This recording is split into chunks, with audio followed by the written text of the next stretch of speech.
In this podcast, we will be discussing sensitive topics such as sexual assault. It is important to take care of yourself while listening. Help is available through your local rape crisis center, and you can visit MCASA.org for more information on how to be connected.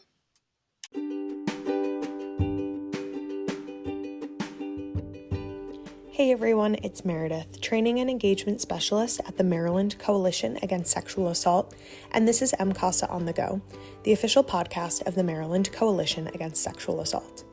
MCASA is the federally recognized state sexual assault coalition providing training, technical assistance, and policy advocacy to rape crisis centers and member organizations across the state. MCASA also provides direct legal services to survivors of sexual assault through our Sexual Assault Legal Institute. In this podcast, we discuss topics including, but not limited to, sexual violence prevention and response, legal issues surrounding sexual violence, and highlighting the services available for survivors across the state of Maryland. April is Sexual Assault Awareness Month, where we work to build a connected community dedicated to ending sexual violence and supporting survivors, so we're bringing back our SAM podcast series. In today's episode, MCASA's program interns Hannah and Rhea sit down with Grace Rupp, MCASA's Sexual Assault Forensic Exam, Sexual Assault Response Team, and Prison Rape Elimination Act Policy Specialist, to talk about the Prison Rape Elimination Act and how MCASA helps support incarcerated survivors in Maryland.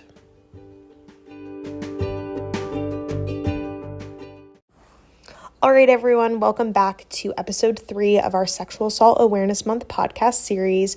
We're so excited to have Grace on the podcast today and to have our program interns interview her about PREA work and helping survivors in Maryland and how MCASA plays a role in all of that. So I'm just going to go ahead and hand it over to Hannah to get started. So thank you so much, Grace, for taking your time out of the day to come sit with us and help us gain a better understanding of what you do. Can you first start out by telling us a little bit about yourself and your role at MCASA? Sure. Thank you for having me. My name is Grace. I use she and her pronouns, and I am MCASA's Sexual Assault Forensic Exam, Sexual Assault Response Team, and Prison Rape Elimination Act Policy Specialist. So I work specifically on SARTs and SAFEs, but for the purpose of this podcast, I focus a lot of my work on PREA and implementation across the state, including supporting survivors who are incarcerated. So could you explain more about what PREA is? Sure. So PREA stands for the Prison Rape Elimination Act. And it's a federal law that was passed in 2003, implemented in 2012, and it established national standards to prevent and respond to sexual harassment and abuse in detention. These national standards apply across different types of facilities, so jails, prisons, community confinement facilities, and juvenile confinement facilities. But PREA's main goal is to prevent and respond to sexual violence in detention.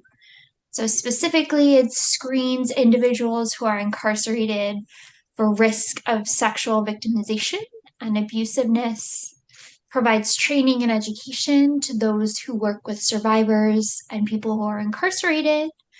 It standardizes some of those reporting and investigation procedures that might happen after sexual violence occurs.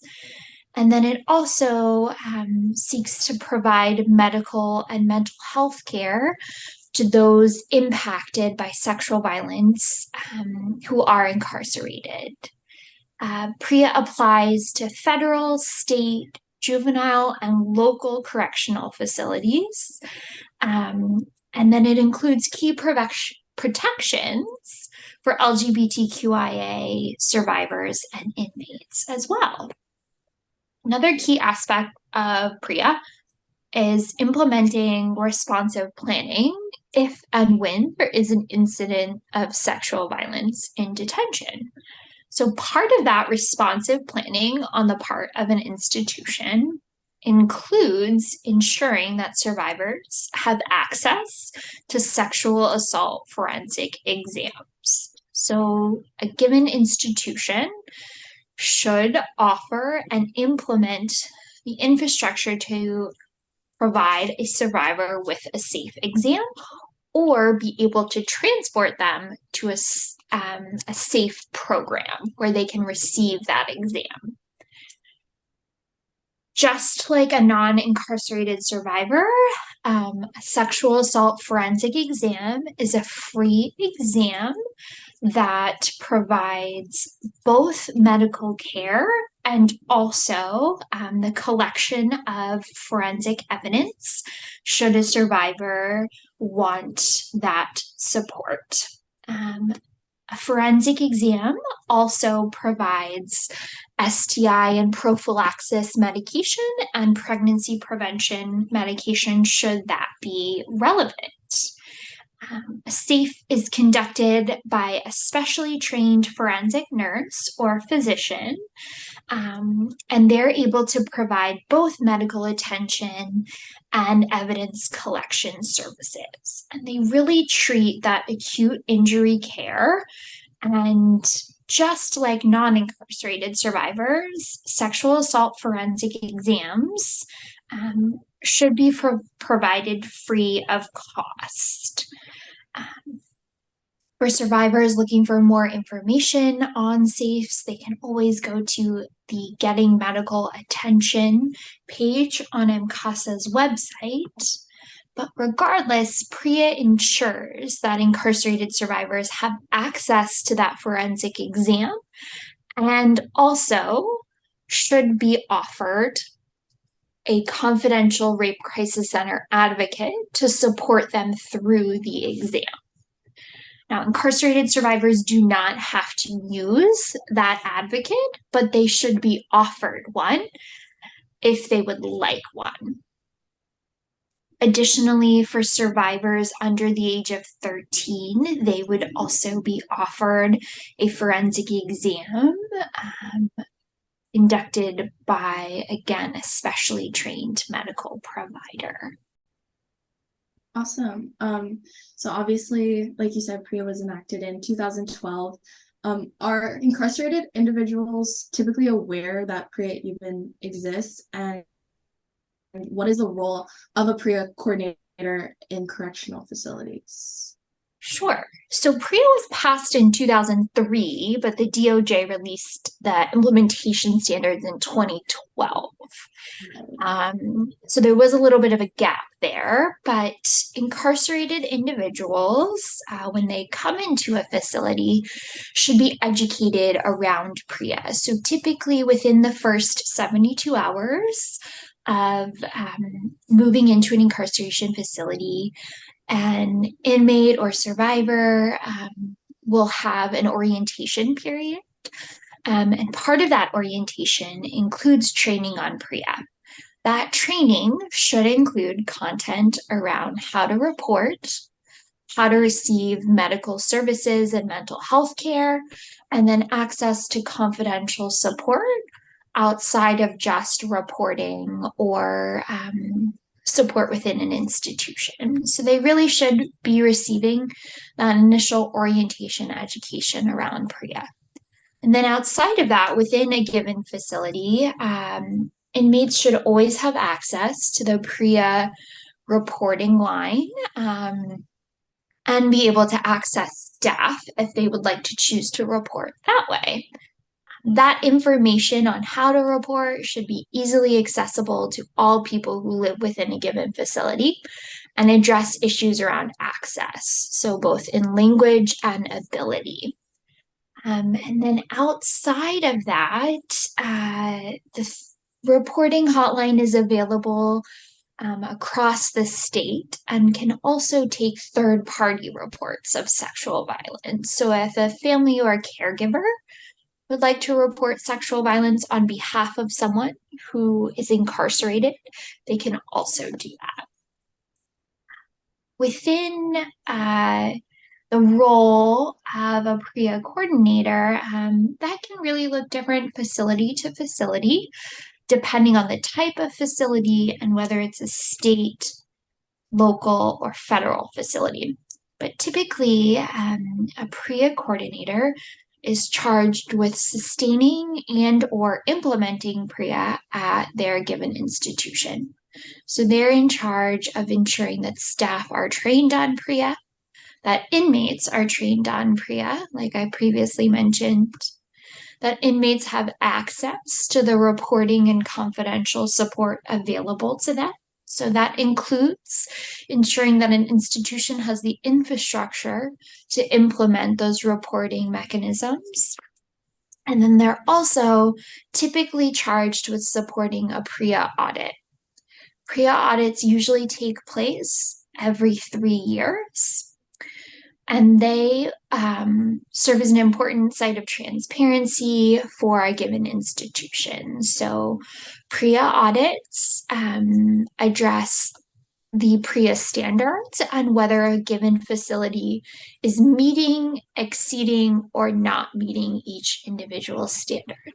So the PREA coordinator would provide the information for that audit so that auditors can make a determination on whether a facility is in compliance with the regulations. PREA coordinators also can work with community agencies to ensure that survivors have access to confidential advocacy. They can work with hospitals to ensure that survivors have access to sexual assault forensic exams. But really, their main responsibility is to ensure that their facility is in compliance with the PREA standards. So, did you have a lot of experience working with PREA coordinators at correctional facilities? And then what is MCASA's role more broadly with supporting PREA in Maryland? Sure. So I'll start with MCASA's role in supporting PREA in Maryland. First and foremost, we can train service providers, correctional staff, law enforcement, advocates, therapists, rape crisis centers on PREA itself. Many folks don't know that PREA exists. So providing that training and outreach on what PREA is, how to implement it, how to best serve this population, the issue of sexual violence in detention. So we really train on a variety of topics within PREA. Outside of that, MCASA works with our 17 rape crisis centers across the state to support their work in providing advocacy to incarcerated survivors. So we will, again, train their staff, but also work to establish MOUs, so memorandums of understanding, between rape crisis centers and correctional facilities. These MOUs typically outline the services that rape crisis centers will provide to a given facility or even a survivor themselves. So they'll outline the logistics of things like sexual assault forensic exams, clinical and therapeutic relationships, and best points of contact at a given facility. Side of MOUs, our Sexual Assault Legal Institute will also work directly with survivors around legal representation.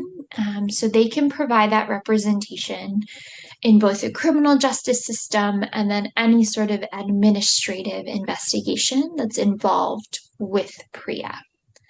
But importantly, our rape crisis centers, just like for a survivor in the community, can provide that exam accompaniment, that crisis hotline work, and even that ongoing mental health support through their clinical departments.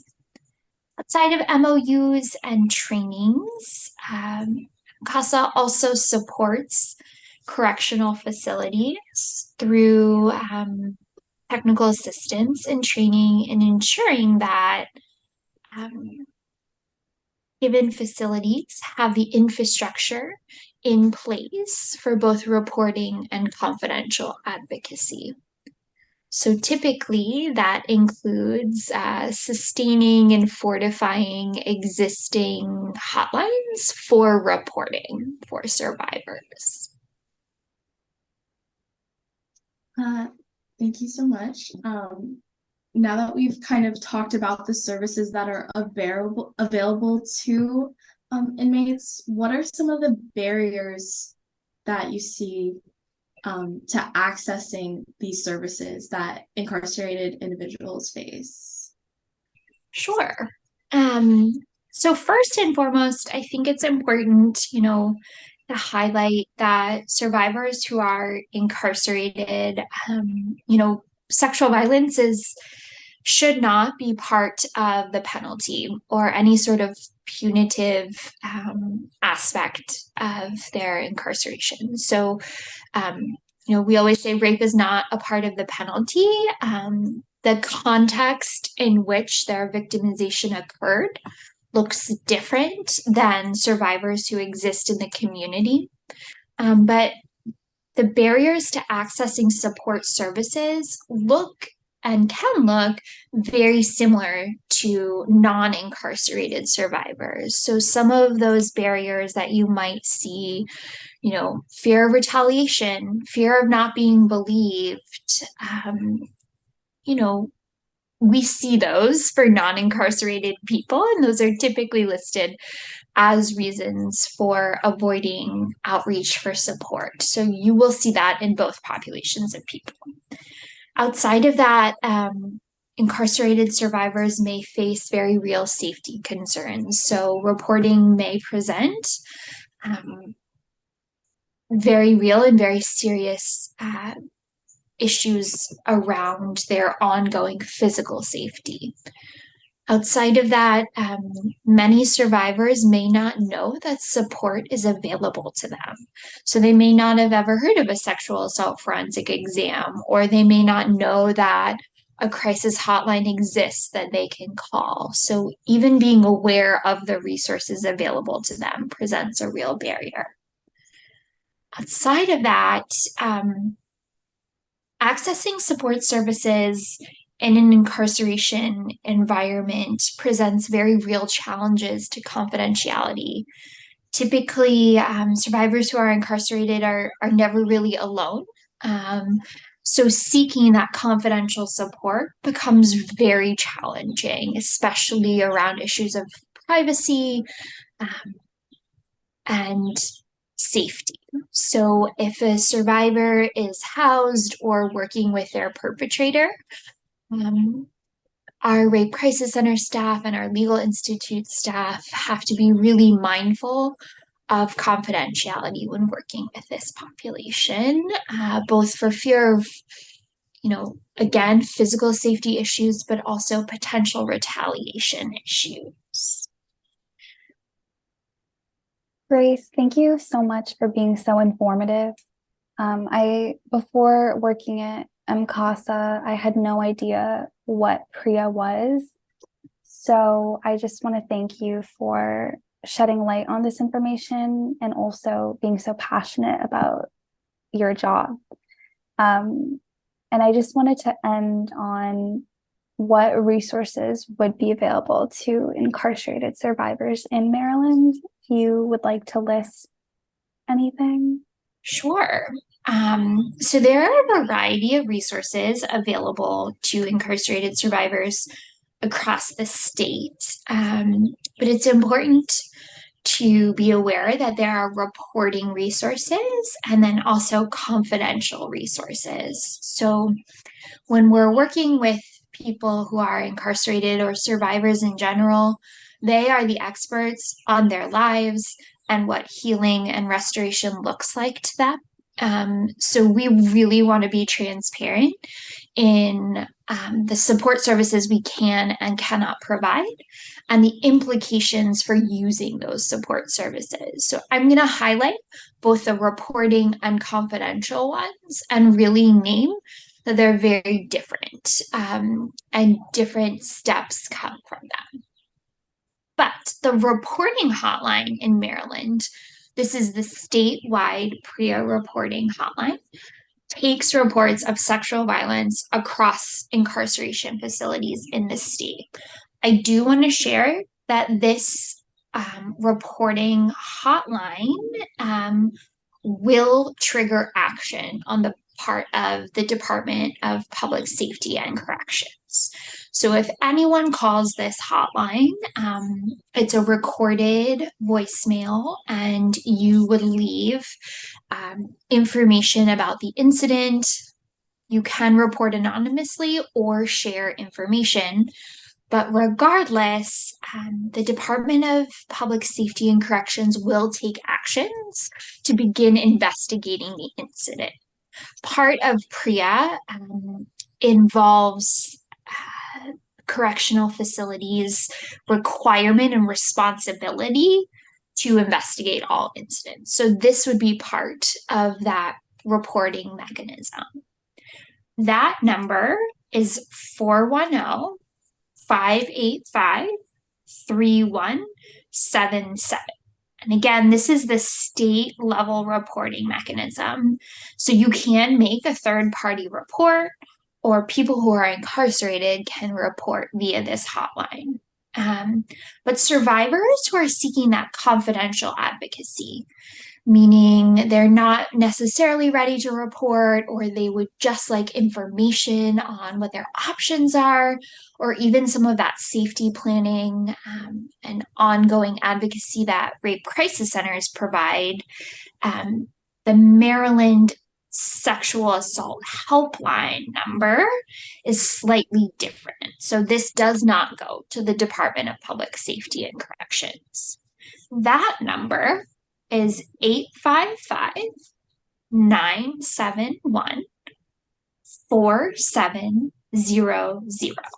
And again, this number is confidential. You'll be connected with an operator who can provide you with safety planning, emotional support, and provide informational resources that you might need.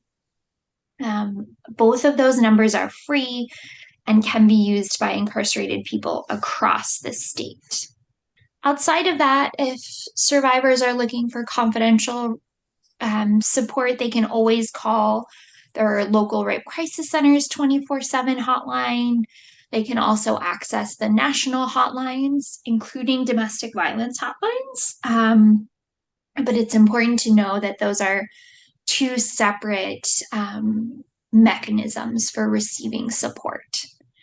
And then outside of that, MCASA's Sexual Assault Legal Institute also provides comprehensive legal services for survivors of sexual assault across the state. And they can support people through any sort of administrative processes within the criminal justice system, and or getting connected with a rape crisis center or seeking that forensic exam.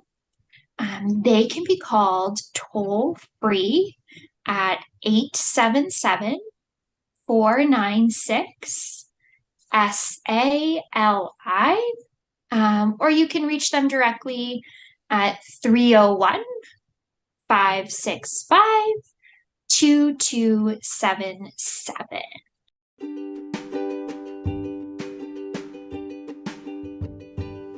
Thanks for listening to MCASA On the Go. If you enjoyed today's episode and would like to support our podcast, please be sure to subscribe, share with others, and share on social media. If you or someone you know is a survivor of sexual violence, help is available. To find your local rape crisis center for advocacy and counseling services, please visit the website at the link in the description of this episode. For legal help, you can call MCASA's Sexual Assault Legal Institute at 301-565-2277 or toll free at 877-496-SALI. We'll be back next week with another episode of our Sexual Assault Awareness Month series. Thanks for listening.